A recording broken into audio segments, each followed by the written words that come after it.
The Basque Country is in the north of Spain, bordering France and the Atlantic coast. It is one of Spain's 17 autonomous regions, similar to, but not the same as, the states of the USA. Together with Catalonia, the Basque Country has repeatedly expressed its desire for independence for decades. But why exactly are the Basques striving for independence in the first place? And would it even make sense for this region? Let's start by categorizing the Basque Country geographically and historically.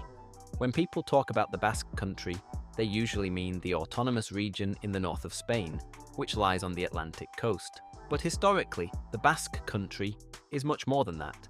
It stretches across parts of France, Spain, and the region of Navarre. These areas are closely linked by the Basque language and culture. The Basques are considered one of the oldest peoples in Europe. Their language, Basque or Euskara, is unique and has no demonstrable relationship with any other European language.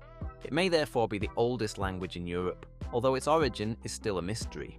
Basque history is characterized by strong resistance to external powers. Even in ancient times, the Basques largely resisted the Roman conquest and thus preserved their cultural independence. The remoteness of the region, protected by the Pyrenees and the Cantabrian Mountains, meant that the Basques were only slightly Romanized. This tendency towards independence and the preservation of their own identity runs like a red thread through the history of the Basque Country. At the beginning of the 11th century, the Basque Country was briefly united under Sancho the Great, but over time it was divided between Spain and France. Nevertheless, the Basques always retained a certain degree of autonomy. Their seafaring skills made them valued shipbuilders and whalers who traveled as far as Iceland and Norway.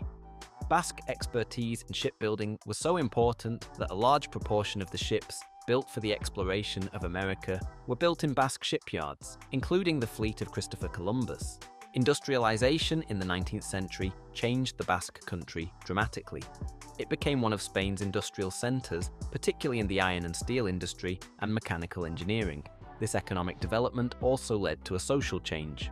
More and more people from other parts of Spain moved to the Basque Country, which led to tensions and growing Basque nationalism. This nationalism was a direct reaction to the increasing centralization efforts of the Spanish government in Madrid. After the Spanish Civil War and the victory of the fascist troops under General Francisco Franco, the Basque Country was harshly suppressed. Franco, who wanted a strong centralized government, banned the Basque language and culture, and any signs of Basque nationalism were brutally persecuted. This repression increased the desire for independence and led to the founding of ETA in 1968, an underground organization that fought for an independent Basque Republic through terrorist attacks. After Franco's death in 1975, Spain's transition to democracy began, and the Basque Country regained more autonomy. However, the conflict with ETA continued for decades. These conflicts resulted in around 3,000 terrorist attacks, in which 857 people died and around 2,600 were injured.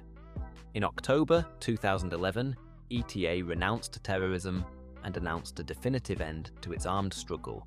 This was a response to a demand made by the entire Basque national movement. Today, the Basque government is seeking independence mainly through political means. However, there has not yet been a referendum in the Basque Country, as there has been in Catalonia. But would independence make sense for the Basque Country? On the one hand, the Basques enjoy extensive autonomy rights that give them their own fiscal sovereignty and a great deal of room for maneuver in areas such as education and culture. On the other hand, many Basques fear the economic consequences of secession. The Basque economy is strong and benefits from its links with Spain and the European Union. However, the Basque Country is not only unique politically, but also culturally. The Basque language has experienced a real renaissance since the 1980s. Today, Euskara is taught as the main language in many schools, and a large proportion of the younger generation speaks the language fluently again. The cities of the Basque Country, especially Bilbao, have also changed considerably. Once an industrial city, Bilbao has developed into a cultural and economic centre of Europe in recent decades. In conclusion, the Basque Country is one of the most exciting and diverse regions in Spain. It combines a deep cultural history with a modern, dynamic economy.